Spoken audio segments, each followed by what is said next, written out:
إن الذين قالوا ربنا الله ثم استقاموا تتنزل عليهم الملائكة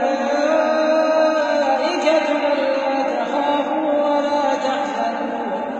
وابشروا بالجنة التي كنتم توعدون نحن أولياؤكم في الحياة الدنيا وفي الآخرة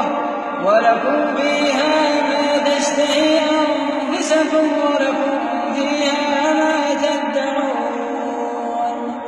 نزلا من غفور رحيم ومن أحسن قولا ممن دعا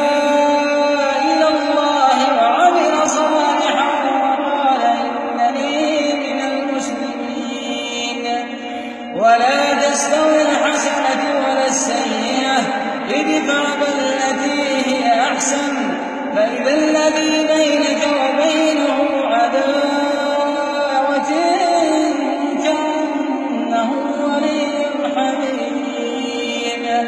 وما يلقاها إلا الذين صبروا وما يلقاها إلا ذو حظ عظيم وإما ينزغنك من الشيطان نزغ